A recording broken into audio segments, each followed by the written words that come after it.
Hello team, welcome to another ATP Geopolitics video with myself, Jonathan M.S. Pearce. This is a US politics update extra, I guess, concerning, actually we're going to start talking about the floods, the horrific floods in Texas that took place recently. I've got a whole load of little nuggets I've wanted to share with you for some weeks now. In fact, some of this is at least 2 weeks old in terms of the subject matter, but I'm just trying to draw some things together.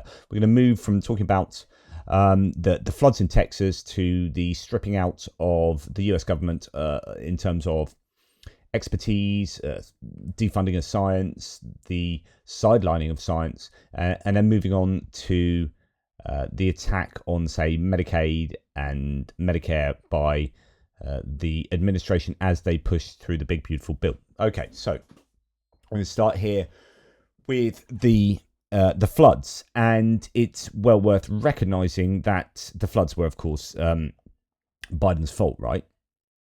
Okay.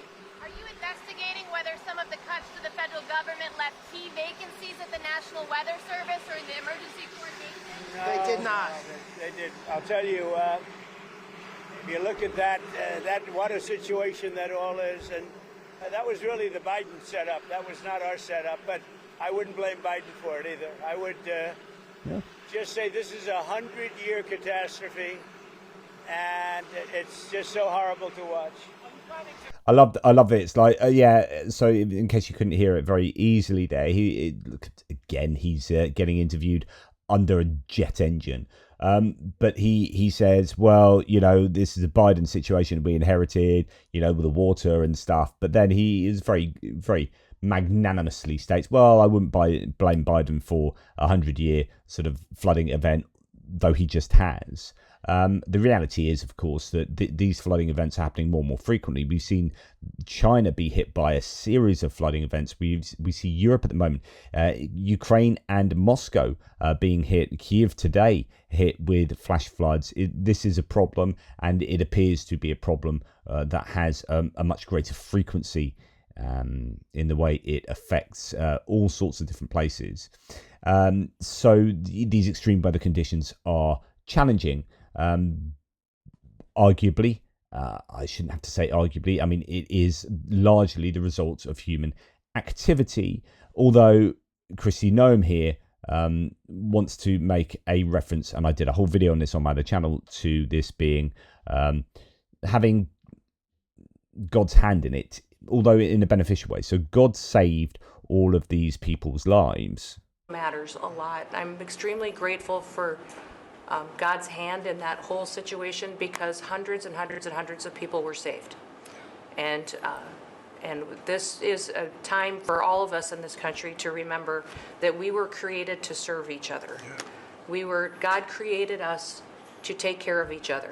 And that when we do that, we are happier, we are more fulfilled, and we can walk alongside people on their worst day and help them get through it and come out the other side, knowing that we can continue to live a life that God has purpose for us. So they're grateful for you. Several times the day after the flooding, you and Melania were on the phone with me, and I want to thank you for that. That meant the world. I was able to tell many of those folks that I had been visiting with you, and that you had said, whatever they need, Kristi, let's deploy it and get it down there.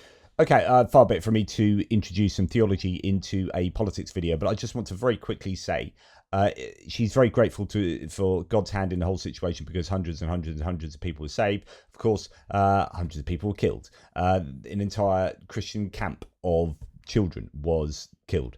So you can't have that both ways. You can't say thank God for the people who survived, because you have to thank God for the death of those people as well. He has ultimate power over the outcome there. So if you're saying that he chose to save a certain amount of people, then you're also saying by extension he chose to allow a certain amount of people to die, even though he could have done something about it. So that's really problematic theology. Anyway, I don't really want to rest on that too much. Facing a report citing documents showing that thousands of calls to FEMA. So FEMA is this organization, the emergency organization that manages these these disasters, but it's a political football, and the Trump administration effectively wants to defund it, and it becomes a case of like FEMA goes to certain states if they are Trump leading states type thing. That's what's being threatened or being there are suspicions that could be how it might be applied. But anyway, thousands of calls to FEMA went unanswered following the Texas floods. Kristi Noem deployed a favoured strategy among Trump and his cronies, cry fake news. So she says this is fake news, but actually the reality is that FEMA wasn't answering the phone calls. Here is Kristi Noem in interview. I do want to talk big picture in just a moment, but the New York Times is reporting that thousands of calls from flood victims to FEMA call centers went unanswered in the middle of this ongoing disaster because you didn't renew contracts to keep call center staff in place until nearly 1 week after the floods. Why did it take so long to extend those contracts? It's just false. Those contracts were in place. Nobody, it didn't take 5 days? No employees were off of work. Every one of them was answering calls. So false reporting, fake news, and it's discouraging. It's discouraging that during this time when we have such a loss of life and so many people's lives have turned upside down, that people are playing politics with this. They're not playing politics, of course. You're just about to hear some statistics. And of course, the other issue is you can't just cry fake news every time you hear something you don't like. And actually, Senator Rosen brought this up in a recent hearing in Congress where someone said fake news as an answer to something. And she said that can't be the answer for everything. And she was absolutely bang on. You can't just bring out fake news at every conceivable opportunity when you are under pressure. Because the response time was immediate. And if you talk to anyone in Texas that was there, that was a part of this operation, they would say the federal government and President Trump immediately responded. Just to be very clear, on July 7th, 15.9% of calls were answered. I mean, does that concern you that only 15% of calls were answered? These are people in a desperate state. FEMA often the first call that they make. Only that's over 84% of calls were unanswered. 15% were answered on July 7th, several days after the floods. These contracts were in place and those people were in those call centers and they were picking up the phone and answering these calls from these individuals. So that report needs to be validified. I'm not certain it's accurate, and I'm not sure where it came from and the individuals who are giving you information. But before, she just said it's fake news, right? So it's fake news. Now she's saying, oh, actually, I don't know where that came from. Okay, well, that's not fake news. That's you don't know yet whether that data is true or not. You have not verified that data, so you can't call it fake news. So straight away, you have the Secretary for the Department of Homeland Security contradicting herself and twisting herself in knots. Information out of FEMA, I'd love to have them put their names behind it, because the anonymous attacks to politicize this situation is completely wrong. I care. Okay, so she's trying to defend the situation. You've got Charlie Kirk here, who's a right-wing influencer from Turning Point USA. He blames for the floods. The Democrats, they're so despicable. The Democrats are not lifting a finger to remember the well over 100 people that have died in Texas Hill Country. What you are not being told by the media anywhere, because it's not true, is that the death toll likely would not have been as high if it wasn't for DEI. This Texas tragedy is just the latest example. It's not just incompetence. This is DEI working to undermine meritocratic institutions, and more people likely died than otherwise would have because of DEI. Absolutely unsubstantiated claim that's ridiculous, that somehow because you're employing some black people in some context of, NOAA, the Weather Service, that's what caused people to die in these floods. Like all those girls in that camp, some of them would have survived if there just weren't so many black people employed because of DEI. Right, that's somewhere. Okay, Charlie, sure. Joe Walsh, former Republican, he's now just joined the Democrats, but he used to be a staunch Republican, in fact was a congressman, said, I knew Charlie Kirk when he was 16 or so years old. I helped him get his Organisation Turning Point USA off the ground many years ago. I advised him for years.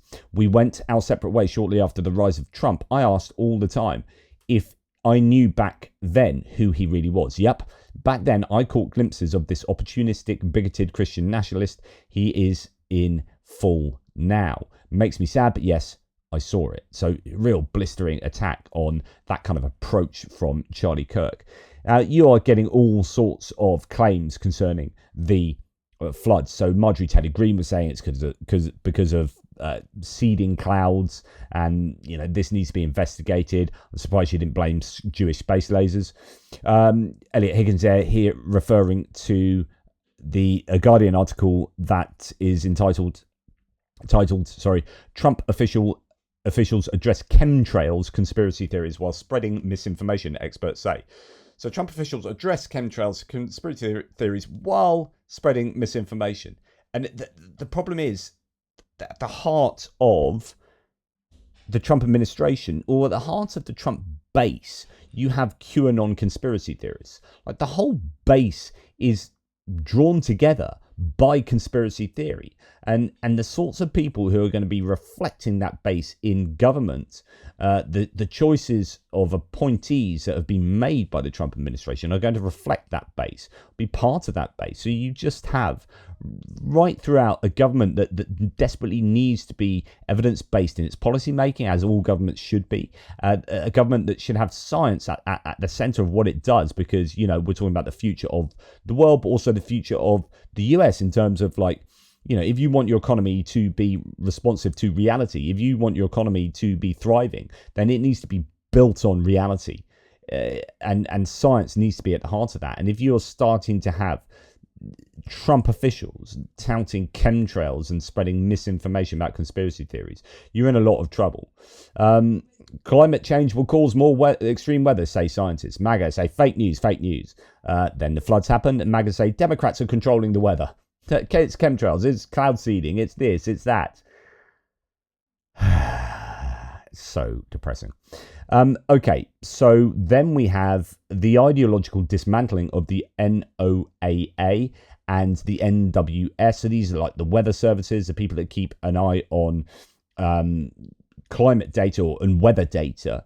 The dismantling of these organizations is in Project 2020, the Project 2025 handbook, which is a blueprint for the Trump administration. This is on page, 674. Quote, together, these form a colossal operation that has become one of the main drivers of the climate change alarm industry, and as such is harmful to future US prosperity.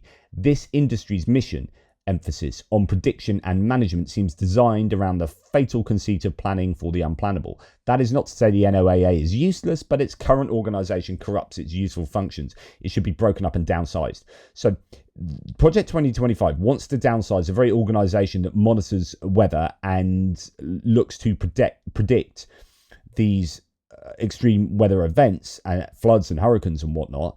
And then the Trump administration comes in and sort of breaks these organizations up, or seeks to, defunds, downsizes, slices and dices. Then they have hurricanes and floods, and then they're like, oh my goodness, how did this happen? How didn't we get much sooner warning of this? Well, because you are on an ideological campaign to destroy these institutions. So here we have Mike Jollett saying this is wild. The reason Trump defunded the National Weather Service, leading to the deaths of all those girls in the Texas flood, is because Project 2025 thought weather prediction science was tied to evidence of climate change. And the idea for the Project 2025 law is that climate change is an ideology, right? And it's a conspiracy.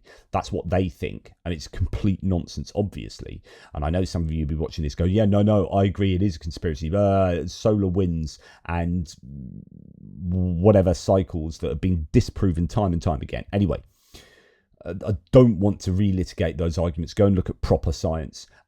So here we have the idea that if you are going to show data that predicts extreme weather events, and those extreme weather events can be seen as evidence for climate change, then we'd rather not predict those things, thank you very much, because that helps build up evidence that climate change is happening, and we don't want evidence that climate change is happening because that's ideologically antithetical to where we are, and we'd like the fossil fuel industry to keep getting loads of money, and we're like blah blah blah blah blah blah blah.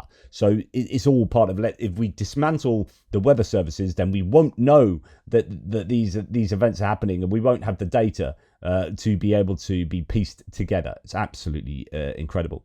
Ed Markey here says, unbelievable. Just days after the tragic flooding in Texas, the NOAA, now controlled by Trump, is demanding that public TV stations remove equipment from towers that are critical for these stations to send weather alerts. Trump's ideological crusade against public broadcasting will cost lives. So trying to, they're already defunding PBS and NPR, public broadcasting services that are much more aligned to presenting actual truth, verifiable data, and representing reality, such as climate change, now having their stations stripped of equipment that is critical for weather alerts, and then the NOAA is now part of that, like it's destroying itself and its own ability to be able to operate, function as it should.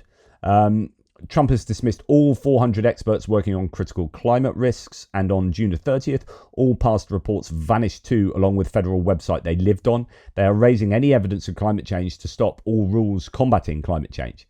Honestly, this is an ideological war going on at the moment. The Trump administration is doing everything it can to undo reality because reality appears to be too woke for them. Climate change is woke. Just ridiculous and dangerous. It's just dangerous. Now, China recognized that climate change is a thing. Yes, they are still burning way too much coal and creating new coal-fired power stations, but they're also getting well on board with electric cars, electric vehicles in a massive way, and also photovoltaics like solar panels and wind. They are in the zone. Now, Trump keeps lying about China, saying they have no wind power. They just make these wind turbines and export them to everyone else and expect them to have wind turbines being used to generate power, but they don't do it themselves. They just burn coal. And that's just not true. So the new clean energy regime can be summarized in one incredible statistic, says Christian Teals. China installed more wind and solar power in a single year than the total amount of renewable energy currently operating in the United States. America was already losing to China on clean energy. Trump just sealed its fate. So now Trump, in light of these floods and in light of all the evidence that's being pieced together, that we need to change our energy mix, we need to clean up our atmospheres. In light of all that, Trump is now going to tax renewable industries more. That's a big, beautiful bill. Not only are they removing mandates for electric vehicles, not only are they removing grants for the renewable energy industry, but they are then going to tax the renewable energy industry while still providing all sorts of subsidization for the fossil fuel industry. Is absolutely horrific. Make America healthy again, but it's not just that. They're attacking all sorts of regulation to do with keeping the US clean in terms of rivers, farms. I mean, I could bore you with all sorts of details here, but here's just one. The USDA drops the rules requiring farmers to record their use of the most toxic pesticides. So now you no longer have to record whether you're using some insanely horrific Monsanto pesticide on your crops. There's no due diligence going on there. There's no tracking. It's just you do what you like, guys. So there you go. What else do we have? The US government is aiming to get rid of 250,000 people involved in science, research and education by 2026. I have no words, says Kareem Carr, statistics person. These are the number of people involved in NSF activities. These are the government figures, and they are looking at, the total number of people for the financial year 2024 plan was 330,100. That goes down to 90,000. It's 250,000 scientists and people involved in science research taken out, removed from the US government effectively. Just incredible. And Mehdi Hassan says, while you're distracted by the riots in LA, and you could say the Epstein files as well now and all sorts going on, just be aware, because this is so bad, he says, and will cost so many lives. What's he talking about? Well, the health secretary, Robert F. Kennedy Jr. So we can go from the science of climate change, the science of just weather and FEMA, just the ability to respond to extreme weather events and support emergency services. All of this is being attacked. And then you have health and medical science being attacked because you've got Robert F. Kennedy Jr. as the secretary for the HHS, Health and Human Services. A conspiracy theory nut job himself. I mean, he does have a couple of good ideas here and there, but essentially be very, very wary of him. Health Secretary Robert F. Kennedy Jr. removed all 17 members of the CDC advisory panel in this, that's the Center of Disease Control, advisory panel in his latest move to dismantle years of vaccine policy. So just getting rid of all the top people involved in vaccinations in the US. It's absolutely insane. I mean, it's dangerous, just insanely dangerous. And I wonder how many people realize that this has happened. Neil Stone says RFK Jr. is hiring Lynn Redwood, a nurse and the former head of a hardcore anti-vaccine group, to work in the CDC's Vaccine Safety Office. So get rid of 17 of the CDC's senior advisory members, all 17 of them. And the sort of people you're going to replace them with are anti-vax nut jobs. It's like putting Pablo Escobar in charge of the Drug Enforcement Agency, says Neil Stone. Absolutely worrying. Now, the United States just reached the highest amount of measles cases in 33 years, and he keeps getting into trouble for suggesting different things, different regimens of whatever for coping with measles rather than, the frickin' vaccines. So measles has now come back harder than it has in 33 years in the US. This comes after RFK Jr. fired every member of the Federal Vaccine Advisory Committee, as we just heard. And, let's look at some statistics. So in the 80s and 90s, measles were massive and then, under control due to decent vaccines. So in 2000, we declared measles eliminated in the US. And now 2025, so 25 years later, already has the highest number of cases since 1992. Now, the previous highest number of cases, by the way, was in Trump's 1.0 tenure in 2019. So there was a spike then of 1,274 cases, and now it's gone even higher. So this is the highest in 33 years, and that's where it's at the moment. So this is the opposite of progress, says Stephen Ratner. Now we can listen to Professor Peter Hotez here saying, many thanks to BBC World for hosting me last night as I detailed our US measles case record, how almost 1,000 of our 1,300 plus cases are from a single, very large epidemic that began in West Texas with almost 100 hospitalizations and 2 needless deaths in unvaccinated kids. This is unvaccinated kids. That's the situation. I explained how this 4-state epidemic occurs in the same areas where COVID vaccination rates were also low in 2021 and 2022, and the forces driving low vaccine acceptance, including health freedom, politicized rhetoric, and PAC money used to support anti-vaccine groups. Also, the role of a corrupt wellness and influencer industry purchasing low-cost generic drugs in bulk, jacks up the price and pairs it with expensive telehealth visits. For instance, low-cost anti-parasitic generics such as ivermectin, hydroxychloroquine, fenbendazole, so on and so forth. Or when Mr. Kennedy draws a false equivalency between the MMR vaccine and a useless cocktail of clarithromycin, vitamin A, budesonide. That's all from the wellness influencer industry seeking to destroy mainstream biomedicine for their financial gain. This epidemic began in January and is still going, 7 months and counting. Sadly, in 2016, I predicted the West Texas counties where a terrible measles epidemic would ultimately occur, published in the PLOS Medicine. So that's a journal almost a decade ago. So predicted. These things are going to happen, and they're going to happen in these sort of places where you've got vaccine denial the highest, where you've got anti-vax activity and funding for alternatives that are simply not going to cut the mustard. It's really, really worrying. Dr. Rachel Clark says, heartbreaking to read though, of a child in the UK dying from an entirely preventable infectious disease. So this is not just a US problem now. It's been, I think, exported both to Canada. We're going to look at Canada in a second, but also the UK. So there's an area of Liverpool that is suffering at the moment because people haven't taken up the vaccine, because online there are so many myths being perpetuated. So a child died in the UK from an entirely preventable and infectious disease. Measles can be a vicious and deadly illness. The MMR vaccine offers superb protection, and there is no link between the vaccine and autism. I mean, there just isn't. That Wakefield stuff is debunked, contrary to what many medical charlatans try to scaremonger. Please know the NHS doctors and nurses would like nurses like me would never urge you to do something that could endanger your child. Really reliable NHS info on vaccines can be found here, and she lists that. Please read, it's excellent. So the measles outbreak, a child dies in Liverpool as vaccine rate plunges. The death in the city, where 1 in 4 young children are unprotected, is fueling warnings that the virus could spread like wildfire.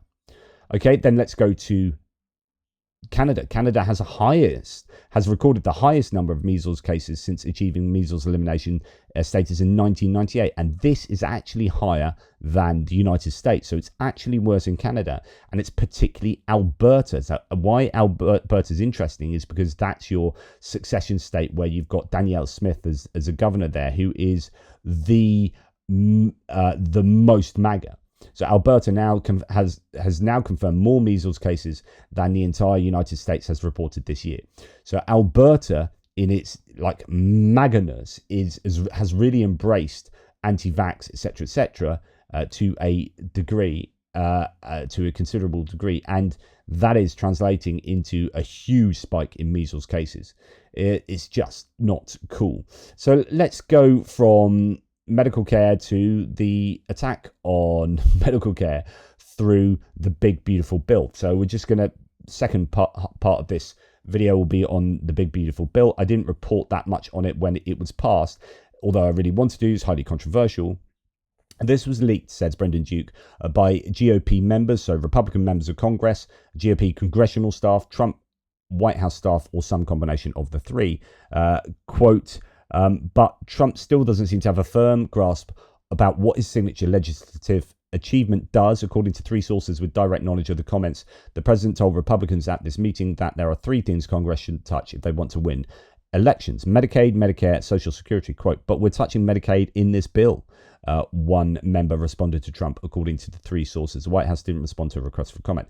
This was something I did talk about a fair bit, and have done in many different contexts, that Trump is fundamentally ignorant of a load of things he should be knowledgeable of, right? And this is dangerous. So if he's making foreign policy decisions regarding aid to Ukraine, and he doesn't know the first thing really about the war in Ukraine in terms of the geopolitical situation, the history, the culture of these 2 countries, so on and so forth, garbage in, garbage out, you're going to make poor decisions. Well, that's actually, he's talking about how everyone has to vote for the big beautiful bill, but didn't actually really realize what was in it, and didn't realize, so it is claimed, that it was going to attack, that it is now attacking Medicaid, Medicare, and Social Security provision.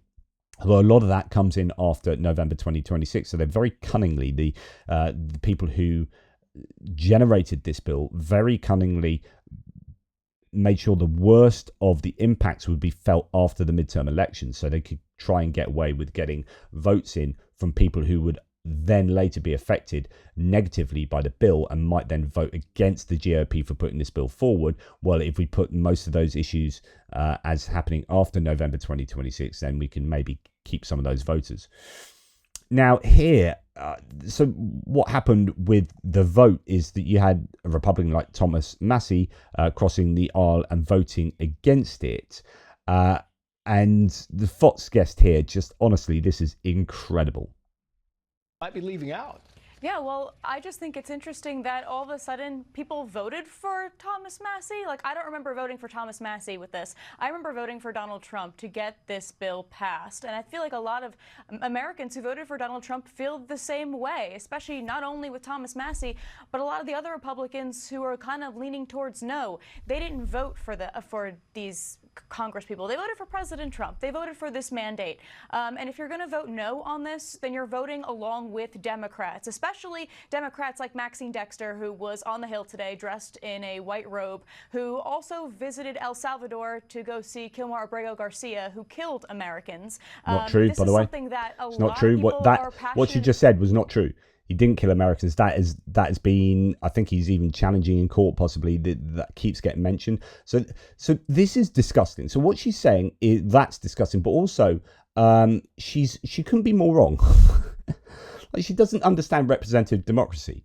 It's like I don't remember voting for these. No, because you weren't in their constituency. So what happens, just in case you don't realise this, you idiot, is that you have different areas of the country where people vote for their local, in their local districts, they vote for their representative, or in their Senate districts, where you have 2 of them per state, they vote for their senator. And they represent their constituents in Congress. And you hope that they are going to vote for what you want them to vote for. So you vote for the person that most suits your ideology, so that they go and represent you in Congress. So the idea that I don't remember voting for these people, no, you probably didn't, but their constituents did. It's like, that's freaking democracy. That is representative democracy, which is what this is. Just absolutely ridiculous. Anyway, it just makes me so angry. Do you all hear how it passed? 4 House Republicans changed their votes to yes after Trump gave them signed MAGA hats and selfies. So I just want to remind you, if you've forgotten, or let you know if you didn't know. So this vote only just passed. And what happened is there was a gaggle of Republicans who were not going to vote for it. And it was looking like it wasn't going to get passed. And it was kept open for ages and ages and ages by Mike Johnson, so that people could change their minds and vote how he would like them to vote. So what happened is that these people, these Republican representatives, were convinced to change their minds. And eventually, in the end, only a few of them voted against it, and it got through by hair's breadth, right? And yes, they changed their minds because they were offered MAGA hats and selfies. They got a signed merch and a photo op. 17 million people lost their healthcare. That's a trade. That's a Republican Party. So the quote from New York Times: a conga line of angsty Republican lawmakers filed through the West Wing on Wednesday, hemming and hawing about the big domestic policy bill that President Trump wants them to pass by Friday. They walked out with signed merchandise, photos of the Oval Office, and, by some accounts, a newfound appreciation for the bill. Targets all of a blunt force charm offensive waged with precision by the president. One White House official said Mr. Trump had a line he used on many of his phone calls and meetings with wobbly Republicans. Quote, "Don't give the Democrats a win. Don't play their hands into their hands." He got the Senate to pass a version of the bill on Tuesday, so Wednesday was spent cajoling, wheedling and coaxing Republican members in the House. A clique of House caucus members walked out of the White House in the early afternoon, their attitudes seemingly adjusted. Representative Tim Burchett, Republican of Tennessee, was one of them. He posted a video on social media gushing about the 2-hour experience he just had with the president. Quote, "The president was wonderful as always," Mr. Burchett said in a video. "Informative, funny. He told me he liked seeing me on TV, which was kind of cool." Representative Byron Donalds, Republican of Florida, is shown in the video too. Quote, "Did he show them what he signed for you?" Mr. Donalds asked Mr. Burchett. "Yeah, he signed a bunch of stuff," Mr. Burchett said. "It's cool." Mr. Burchett told the New York Times later on, blah, blah, blah. So the point is that they got a bunch of signed merchandise, and that helped to convince them to sign to vote for a bill that was going to rid people of their health cover. Absolutely incredible. So let's go to Ralph Norman talking about this. Sir, what I don't understand is you had a view that was negative about this bill yesterday. Is there something different about the bill today? Yeah, it is. We met with President Trump, and you know, he did a masterful job of laying out how we could improve it, how he could use, as his chief executive office, use things to make the bill better. So there's going to be there are big distinctions between. I guess what I'm trying to understand is the bill that was sent from the Senate back to you is fundamentally different from yesterday to today. Because then the Senate would have to. Different. No, it's we accepted the bill as is. What's different is President Trump is going to use his powers to, like on the subsidies, to make sure that a lot of these subsidies won't remain in effect, from here on out. And it is not making any sense at all, really. He's essentially saying the difference between me being against the bill and me being for the bill and eventually voting for the bill was I had a chat to Donald Trump, and Donald Trump is the reason. You were negative on the bill. Yes, so what changed? We met with President Trump. So the math didn't change, the policies didn't change, the pressure did. Quite incredible. So the GOP have structured the benefit cuts, as mentioned, especially to Medicaid, to largely start after the midterms, but the tax cuts for billionaires begin immediately. So the good stuff for the rich people, that starts now, right? Tax cuts for the billionaires, now. Horrible stuff after the midterms, because we want to get those voters to still vote for us. And only after the midterms, once we've secured their vote, do we take away their Medicaid. And then they go, damn it, really? Of course. So tax cuts, higher standard deduction, starting 2025. No tax on tips and overtime, 2025. State and local tax cap increases, 2025. Food stamp work requirements, potentially in 2025. So cut to food stamps. That's, food for poor people, basically. New rules on health insurance starts in 2026. And Medicaid work requirements, December the 31st, 2026 for most states. So Brian Allen says in a thread, they lost the vote, then they cheated. The GOP didn't win the big, beautiful bill. They lost on the floor, on the scoreboard, and in the public view. Final tally when the clock expired was 217 nay, 207 yay. So this is what I was referencing when I said that Mike Johnson, the Speaker of the House of Representatives, kept the bill open for much longer than is typical or normal or perhaps even proper. Right, they were finished, says Brian Allen, but Speaker Mike Johnson refused to close the vote. Why? Because they knew they couldn't win fair, so they kept the vote open indefinitely, something rarely done unless you're trying to flip people under pressure. This was a hostage negotiation. Lawmakers were pulled into back rooms, phones were whipped out, Trump's name was dropped like a threat, and one by one the noes began flipping. Republicans bent the rules and dragged this vote out longer than in any in-house history, just to reverse the outcome after losing. This is why Americans don't trust Washington, because even when we win the fight, they rig the clock. Let this be clear. The House GOP held the vote open until they could flip enough Republicans to recast their votes. That's not leadership, that's legislative manipulation. 2 Republicans stood tall. Thomas Massie and Brian Fitzpatrick refused to cave, but the rest, they folded like cheap lawn chairs. If this bill leads to mass deportations, Medicaid cuts, and gutting of essential services, remember, it wasn't a fair vote. It was a stolen one. So that's Brian Allen's position there. And it's quite interesting. I showed you a picture of how Obama and his team were clapping and whooping and hollering when they won the ACA vote, the Obamacare, essentially, the Affordable Care Act. And in fact, this is it. You can see this woman sort of talks about it here. We're on 2 different planets. I'm going to play you 2 different videos. One is Obama watches as Congress passes the Affordable Care Act, giving health care to 20 million people. And then the next, Congress celebrating taking health care away from almost 20 million people. We can't say. He's got the security line at Patrick. Yeah, who is testing? It must be Dana, right? That's it. Yeah!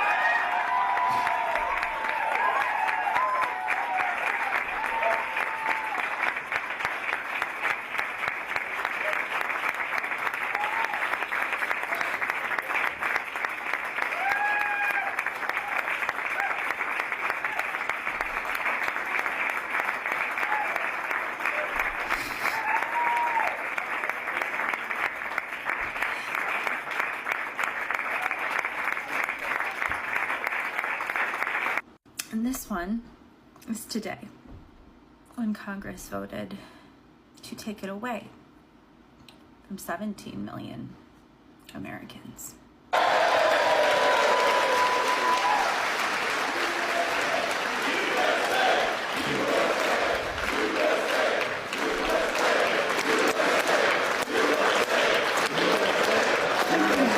much more because I am just sad. And this bill is actually going to help me a little bit, but it is going to devastate and worse millions upon millions of people. And it's also going to change our country as we know it forever. Not that it hasn't already. Our country is unrecognizable. Anyway, so, you know, she's very upset about that. And actually, I showed a video, a different one to the one she showed, where you had people doing the Trump dance. They were that happy that they're taking Medicare away from people who desperately need it. They are that happy that they're giving tax cuts to the rich.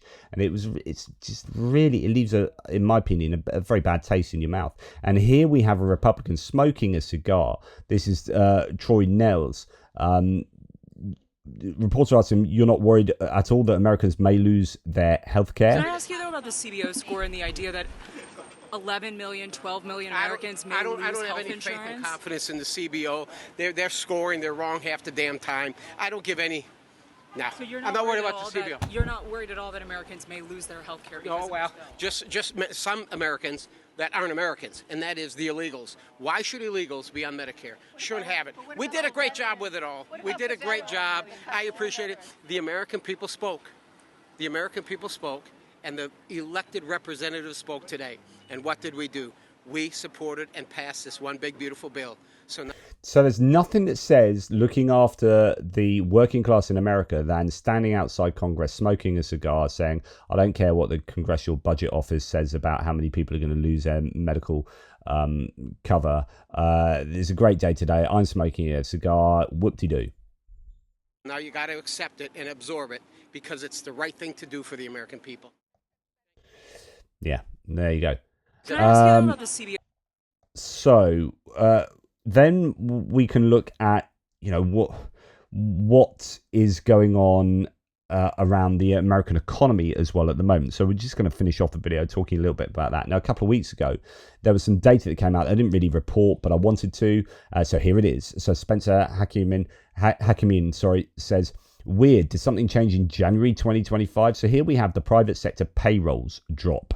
ADP data reflected a drop in services payrolls that may raise concerns about a more pronounced labour market slowdown. So if you look October 2024, so you got Biden, Trump takes over, and then it's a real drop in the employment, payrolls drop. It goes up a little bit in March and then precipitously drops in April, then more so in May, and then goes to negative in June. So the June numbers are not good. Midas Touch says Jobs Planet, the US private sector lost 33,000 jobs in June, badly missing expectations for 100,000 increase. So it's like minus 133,000 off the prediction, payrolls processing firm ADP says. And then, this actually really should go back in the earlier section, but this is to do with the big beautiful bill, which is, as I said, going to really affect renewables. Let's listen to Caroline Levitt, the White House spokesperson. Go ahead. Thanks, Caroline. Does the president support this new measure in the big beautiful bill that would impose steep new taxes on new wind and solar projects? I believe you're referring to the credits for wind and solar projects. No, and we're talking about the new tax. There's a new tax that it's estimated would add 10 to 20% to the cost of any new wind and solar projects that start after this year. Again, I don't want to comment on the specifics of provisions, but I'm sure the president will speak. Because she doesn't know on that directly. Again, this is an ongoing process. The president continues to be very much engaged with the leadership in both the Senate and the House to get this bill back. That's a complete non-answer. She clearly doesn't know that that's in the bill. Right, so in the bill, smuggled in the bill is an extra tax on new renewable, wind and solar projects. Not only are we not going to give them grants, we are going to actually tax them. Did the president ask for that provision? Because the National Building Trades Union is saying that it's the equivalent of terminating more than 1,000 Keystone XL pipeline projects. Is that something that would concern him? Well, the president spoke on this yesterday in his interview, and he said he understands that legislators want to protect jobs in their communities and in their districts. And so he understands why some of them are against this provision, but he also understands why people want the provision. So again, this is an ongoing deliberation and discussion, and the president is engaged in this very much. Total non-answer. Some people for it, some people against it. Next. Who's for it? Oh, fossil fuel industry. Okay. And who's paying the Republicans huge amounts of money? Oh, fossil fuel industry. Okay. Just quid pro quo. Okay. Chris Jackson here says, I hate to say it, but something's not adding up. So going back to the ADP jobs numbers, ADP said we lost 33,000 jobs in June. Trump's Labor Department claimed we gained over 100,000. It's not a small miss. It's a red flag, and it's happened multiple times already since he took over. When someone lies about $2 gas, Trump keeps saying, gas is $1.99, $1.98, and it's not. He keeps saying this has come down, and it hasn't, and he keeps fudging the figures. So when someone lies about $2 gas and everything else, why would we blindly trust their jobs report? At some point, you have to ask, are they cooking the books? They have earned the scrutiny. Wall Street Journal says, breaking, US hiring defied expectations with 147,000 jobs added last month. The unemployment rate declined to 4.1%, according to the government figures. And there are some people really suggesting that the government figures are not as truthful as perhaps they might be. Brian Tyler Cohen, and this is 2 weeks ago, by the way, was talking about some of these data points. Some major breaking news here as it relates to Trump's biggest asset, his handling of the economy. And just for fun, here's Fox News' Maria Bartiromo breaking that news. Of course, President Trump is talking about this bill leading to growth in the economy. We are waiting any moment now to get the jobs numbers for the month of May. The expectations call for the ADP numbers to be up 95,000 for the month of June, rather. It's the June jobs data, and we'll, of course, right now seeing the number actually show a decline in jobs, down 33,000 on ADP. Oops. The expectation for jobs added in the private sector was roughly 100,000. Instead, the private sector lost 33,000 jobs. In fact, this chart shows that while Donald Trump inherited quite the robust private sector growth from Biden, starting with his first full month in office, jobs numbers began to falter before ultimately dropping into the negative, which is where we're at right now. This is the first time since March of 2023 that private payrolls decreased, and comes in advance of tomorrow's jobs report that expects the unemployment rate to rise from 4.2% to 4.3%. So again, another move in the wrong direction. We saw personal incomes drop last month for the first time in 4 years. And of course, we also watched as the US GDP contracted 0.5% in the first quarter, making the United States the only industrialized country on earth with a shrinking economy. And by the way, that contraction was before the full breadth of Donald Trump's tariffs really kicked in, which means that we'll likely see another economic contraction in Q2, and 2 straight quarters of a shrinking GDP means that we would officially be in a recession, which would be the first since our last recession, also during Donald Trump's first term. And before that was George W. Bush, and before that was George H.W. Bush. Are you starting to notice a trend here? And what makes this even more ridiculous is that we were sold on this idea from Trump. The golden age of America begins right now. The golden age. Right. Either he was lying, or I didn't understand that what he meant by golden age was lost jobs, less income, negative growth, and a likely recession. But go ahead, take all the time you need with that one. Okay, and I was looking at analysis today, or actually yesterday, of a Canadian analysis, no, it was today, of the impact of the tariffs and the trade war between Canada and the US on the Canadians buying US produce. They are one of the biggest importers of American stuff, of course, if not the biggest, actually. And they are also responsible for, I think, the biggest number of tourists and travelers going into the United States. And both of those are being really hit at the moment, where Canadians are now proudly buying Canadian and buying American goods. That's really affecting the trade between the two countries, and they are staying away from the United States. And just to add to that, in fact, I should probably have a look at this.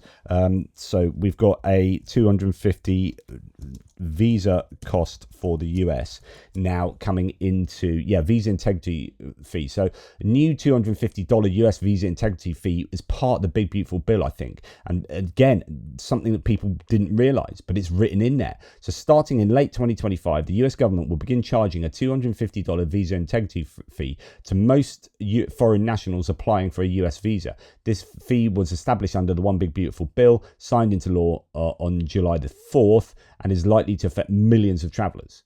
Again, you're going to be thinking, do I get a visa to go to the United States? That's another $250, or do I go to Canada or somewhere else where I don't have to pay that? So, they are trying their hardest to stop people coming to the United States. They're starting up trade wars. You got issues with people at airports, so on and so forth. This is not good for business. Now, going back to the medical side of things, I reported previously that that Medicaid is called different things in pretty much every single state around the US. Different areas will call Medicaid something else, and therefore, when people were thinking, well, this bill's going to affect Medicaid, that's okay because that doesn't affect me because I have this package, then they're wrong, right? And so it turns out that actually a lot of people will be affected and they don't realize they're going to be affected because their Medicaid package is called something else. So, yes, cut Medicaid, but not the good one my kids use, like Hawkeye. Wait. Okay, so this is a conversation. My brother had a total leopard my face moment last night. I mentioned in the family chat that 300,000 kids in Iowa are on Medicaid. They will all lose coverage. My brother's like, well, at least it's not touching Hawkeye. That's what my kids are on. Hawkeye is Medicaid. What? They better not. Dude has been banging the drum for this stupid spending bill for weeks and didn't even realize he was rooting for his own kids losing their insurance.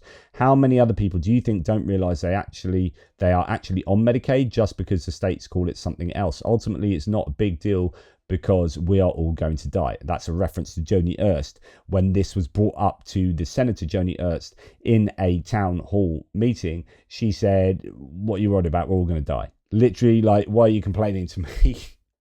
Why are you complaining to me about people coming off health insurance? Because, hey, we're all going to die anyway. And she was taken to town over that and not only didn't apologize, but actually doubled down on it. And I played you what she said in response to the criticism. Absolutely sickening.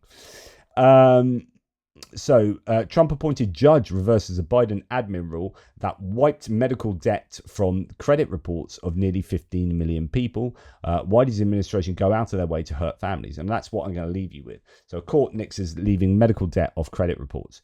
They are trying their hardest to benefit fossil fuel industries, benefit million and billionaires, and to screw over poor people, working class people who depend on food stamps and Medicaid and then Medicare when you get older. And it is just a case of Trump is sorting out his own in-group, and his in-group are billionaires like him and the fossil fuel industry. This is not good for your average American.